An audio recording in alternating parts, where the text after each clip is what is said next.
अस्सलामुअलैकुम नाज़रीन, M news 24/7 में आप तमाम का इस्तकबाल है। कुकटपल्ली में एक घरेलू खातून रेणुका अग्रवाल 50 साल को 10 सितंबर को उसके कुकटपल्ली फ्लैट स्वान लेक में बेदर्दी से कत्ल कर दिया गया था।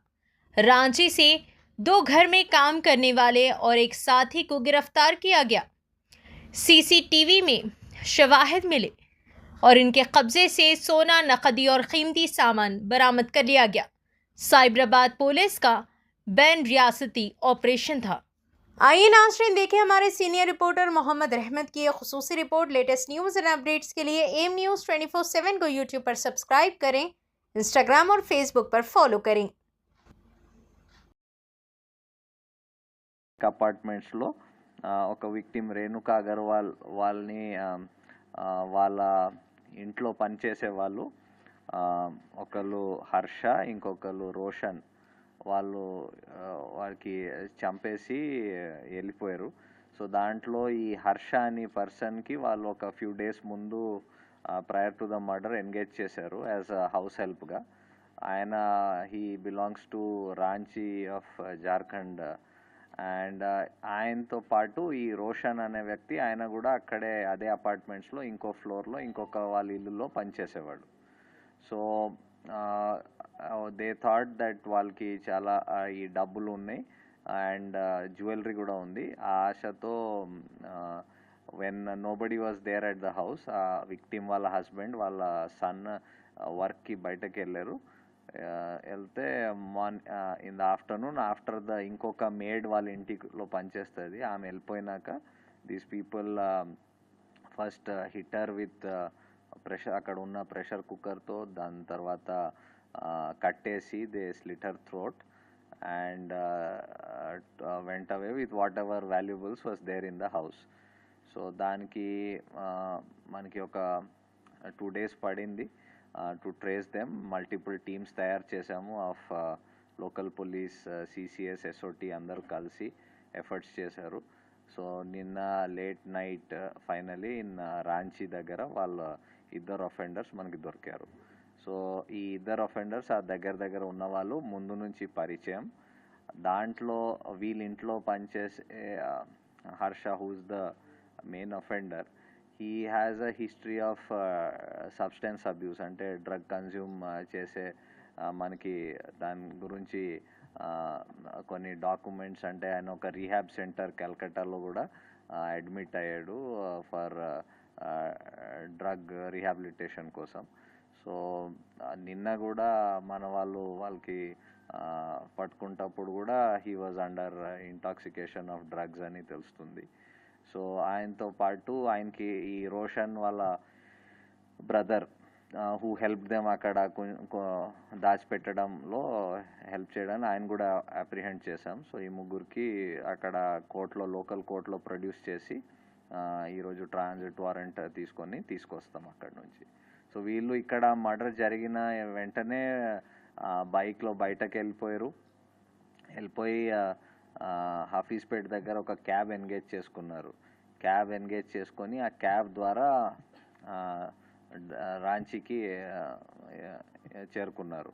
సో అపార్ట్ ఫ్రమ్ మన టెక్నికల్ ఎవిడెన్స్ అండ్ వాళ్ళకి ఫాలోఅప్ చేయడంతో దాని కాకుండా క్యాబ్ వాడు డ్రైవర్ తీసుకున్నారు, మీడియాలో చాలా చూసి ఇలా జరిగిందని ఆయన కూడా వాళ్ళ ఓనర్ ద్వారా, ఆ క్యాబ్ కంపెనీ ఓనర్ ద్వారా ఇన్పుట్స్ ఇచ్చాడు. సో అదితో మాకు కన్ఫర్మేషన్ కూడా వచ్చింది. అది వచ్చినాక వీ హ్యావ్ ఎనీవే మా teams we had plan for this to go to Ranchi and all. So అక్కడ ఎఫర్ట్స్ చేసుకొని లోకల్ పోలీస్ హెల్ప్ ద్వారా వాళ్ళకి పట్టుకోవడం జరిగింది. Anything else in this matter?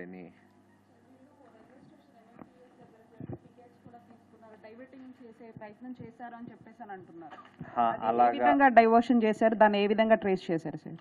DCP will tell you. DCP వెళ్ళిన తర్వాత అక్కడ నుంచి సికింద్రాబాద్ స్టేషన్కి టికెట్లు తీసుకొని అక్కడే ట్రైన్ ఎక్కుదామని వెళ్ళినారు. అక్కడ పోలీసు కనిపించేసరికి మళ్ళీ వెనక్కి వచ్చి ఒక క్యాబ్ బుక్ చేసుకొని ఆ క్యాబ్లో రాంచీ వెళ్ళినారు. అరౌండ్ నైట్ 1 o'clock ఇక్కడ స్టార్ట్ అయినారు. నేను మొన్న అంటే 10th రోజు 10th 11th intervening night 1 o'clock ఎక్కి 11th నైట్ అక్కడ దిగినారు 9, 10 ఆ టైంకి దిగినారు. అంటే దీంట్లో టెక్నికల్ ఎవిడెన్స్ ఏ విధంగా యూస్ఫుల్ అయింది sir? At the same time Hafeezpet వెళ్ళడానికి వేరే రూట్ కూడా ఉంది, లైక్ ఆ ఇన్సిడెంట్ జరిగిన ప్లేస్ నుంచి వాళ్ళు మళ్ళీ ఒక ఇటు మాదాపూర్లా ప్లేస్ కూడా వచ్చారని తెలిసింది. సో ఇదంతా కూడా డైవర్షన్ చేయడానికేనా? అట్లా ఏం కాదమ్మా. యాక్చువల్గా వాళ్ళకి అసలు హఫీజ్పేట్ రైల్వే స్టేషన్ ఎక్కడుందో కూడా తెలియదు. వాళ్ళు ఆ రైల్వే స్టేషన్కి వెళ్ళాలనేది వాళ్ళకి మోటో ఉంది. ఎక్కువగా రైల్వేలో వాళ్ళు ట్రాన్స్పోర్ట్ చేసేవాళ్ళు, ట్రావెల్ చేసేవాళ్ళు. సో ఒక 2-3 అడిగి రైల్వే స్టేషన్ ఎక్కడుందని వెళ్ళి అక్కడికి వెళ్ళి అక్కడి నుంచి మళ్ళీ సికింద్రాబాద్ వెళ్ళి అక్కడి నుంచి ట్రైన్లో పోదామని వాళ్ళ ప్లాన్ ఉండేది. బట్ సికింద్రాబాద్ స్టేషన్లో పోలీస్ మూమెంటు, జీఆర్పీ మూమెంటు, మనం కూడా ఆల్రెడీ సికింద్రాబాద్ స్టేషన్కి చర్లపల్లి స్టేషన్కి కూడా పంపున్నాము. అవన్నీ చూసి మళ్ళీ వాళ్ళు వెనక్కి వచ్చి క్యాబ్ ఎంగేజ్ చేసుకొని క్యాబ్లో వెళ్ళటం జరిగింది.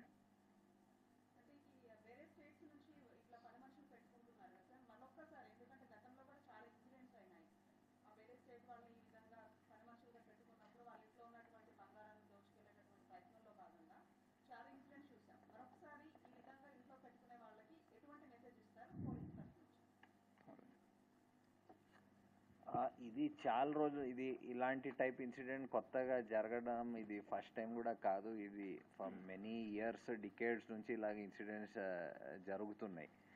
అండ్ ప్రతిసారి పోలీస్ ఆల్వేస్ అడ్వైజెస్ అందరికీ దట్ మీరు ఎవరికైనా ఇంట్లో ఎంప్లాయ్ చేసే ముందు, స్పెషల్లీ ఇంట్లో రిసైడ్ చేసేటప్పుడు, అంటే బయట నుంచి వచ్చి పని చేసి వెళ్ళిపోతారు, అది ఒక విధంగా ఉంటుంది. కానీ స్పెషల్లీ ఇంటిలో అకామిడేషన్ ఇచ్చి వాళ్ళకి పని వాళ్ళు రిసైడ్ చేసి అక్కడ పని చేసుకోవడం, దాంట్లో డబ్లీ కేర్ఫుల్ ఉండాలి.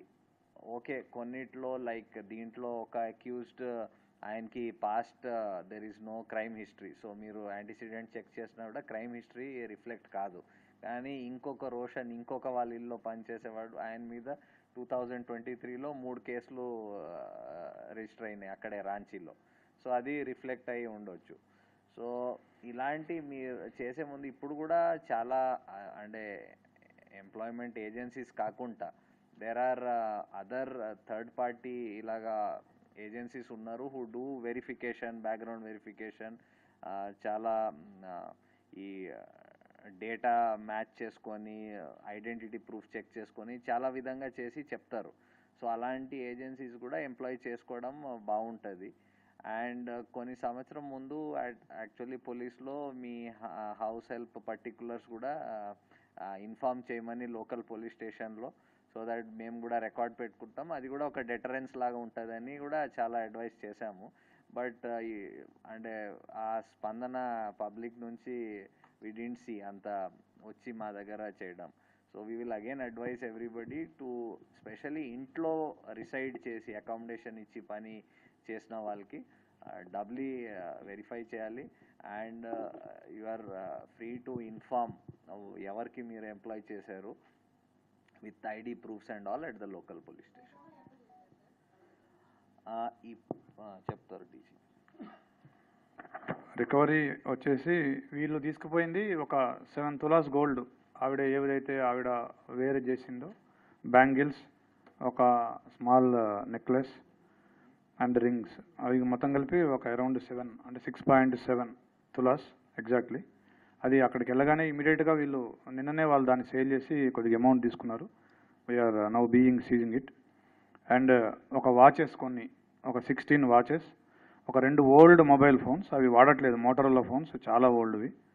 తర్వాత యాక్చువల్గా రోల్డ్ గోల్డ్ ఆర్నమెంట్స్, ఇవి వీటి కోసం యాక్చువల్గా వాళ్ళు ఈ రోల్డ్ గోల్డ్ని అతను కబోర్డ్స్ అవి తుడిచేటప్పుడు ఆ రోల్డ్ గోల్డ్ని చూసి అది రియల్ గోల్డ్ అనుకొని వాటిని తీసుకెళ్దాం అనే ప్రధాన ఉద్దేశంతో చేసినట్టుగా మాకు చెప్పినారు. సో ఇప్పుడు వీళ్ళిద్దరు కూడా ఏజెన్సీల ద్వారానే రిక్రూట్ అయ్యారు అనేటువంటి విషయం కూడా తెలుస్తుంది. బంధువుల ఫ్యామిలీలోనే పనిచేస్తున్నారు, ఒకే అపార్ట్మెంట్కు సంబంధించిన వేరు ఫ్యామిలీస్లో పనిచేస్తున్నారని తెలిసింది. అసలు ఈ మర్డర్ చేయాలనేటువంటి ఆలోచన, ఆ దుర్బుద్ధి కలిగింది వీళ్ళిద్దరిలో ఎవరికి కలిగింది? సో వీటితో పాటు అసలు ఈ ఇంత పెద్ద మొత్తంలో దొంగిలించడం వెనకాల వీళ్ళు అగర్వాల్ ఫ్యామిలీ వీళ్ళు స్టీల్ వ్యాపారం చేస్తున్నారని కూడా తెలుస్తుంది. సో మనీని క్యారీ చేస్తున్నటువంటి సందర్భంలోనే ఇదంతా చూసి ఆశ పుట్టిందా? అసలు ఏం చెప్తారు సార్? యాక్చువల్గా వీళ్ళు ఇతను 10 రోజులైంది ఇంటికి వచ్చి, ఈ 10 రోజుల్లో కూడా వీళ్ళు క్యాష్ ఎలాంటి ఇది లేకుండా వాళ్ళు డిస్ప్లే చేస్తూ ఉండేవాళ్ళు, ఇవ్వడం కానీ తీసుకెళ్ళడం కానీ ఇంటికి తీసుకెళ్ళడం అట్లాంటివి ఇతను చూసేవాడు. దాంతోపాటుగా కబోర్డ్స్ తుడిచేటప్పుడు ఆ gold, especially rolled gold ornaments ఇవన్నీ చూసి వీళ్ళు వెల్తీ పీపుల్ అని అనుకొని 8th నుంచి వీళ్ళిద్దరూ ప్లాన్ చేసినారు.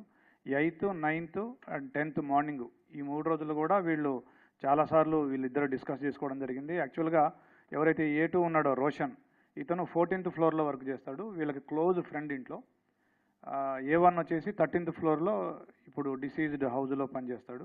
వీళ్ళిద్దరూ కూడా చాలాసార్లు డిస్కస్ చేసుకొని 8th నుంచి ప్లాన్ చేసుకొని మెయిన్గా బంగారం అండ్ డబ్బుల కోసం ఈ పని చేయడం జరిగింది.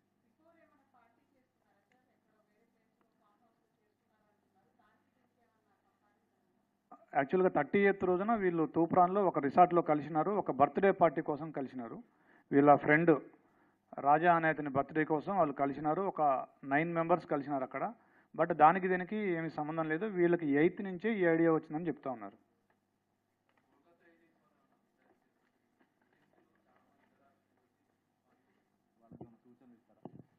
సార్ చెప్పారు ఇప్పుడు సూచనలు. బేసికల్లీ అదే చెప్పాను. ఈవెన్ ఏజెన్సీస్ వాళ్ళు ఇప్పుడు చాలామంది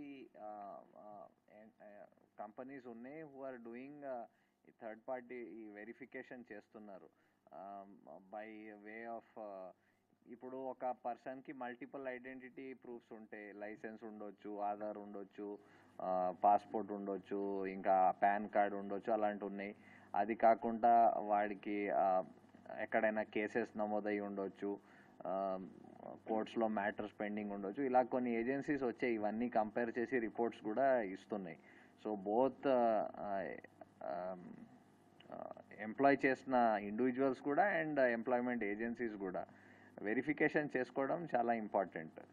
అది కాకుండా బయట నుంచి ఇప్పుడే చెప్పాను, ఎవరికైనా మీరు ఇంట్లో అకామిడేషన్ ఇచ్చి పని చేస్తున్న వాళ్ళకి పోలీస్ స్టేషన్లో రిపోర్ట్ చేస్తే ఒక డెటరెన్స్ లాగా వస్తుంది. ఆయన కూడా తెలుస్తుంది దట్ ఓకే ఆయన డీటెయిల్స్ లోకల్ పోలీస్కి ఇన్ఫార్మ్ చేశారు, ఐడి ప్రూఫ్ చెప్పారు. సో అది ఒక డెటరెన్స్ లాగా కూడా పనిచేస్తుంది. సో అది కూడా చేయడానికి మేము ఎంకరేజ్ చేస్తాము అందరికీ.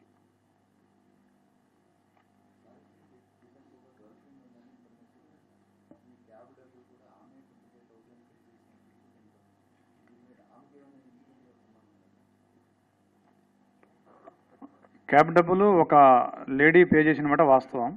బట్ ఆవిడ ఇతని గర్ల్ ఫ్రెండ్ కాదు, వీళ్ళ అన్న యొక్క girlfriend and they are co living. వీళ్ళ అన్న డబ్బులు అడుగుతాడు, నా దగ్గర డబ్బులు లేవు, ఇక్కడ నేను ఒక పెద్ద ప్రాబ్లంలో ఇరుక్కున్నాను అంటే చెప్పలేదు, మర్డర్ చేశాను కానీ ఏం చెప్పలేదు. బట్ నేను ఒక పెద్ద ప్రాబ్లంలో ఇరుక్కున్నాను, నేను అర్జెంటుగా రావాలి, నాకు క్యాబ్ అతను నాకు ముందు డబ్బులు ఇస్తేనే వస్తాను 15,000. సో అడిగితే వాళ్ళన్న ఆ అమ్మాయి ద్వారా ఫోన్పే చేయించాడు.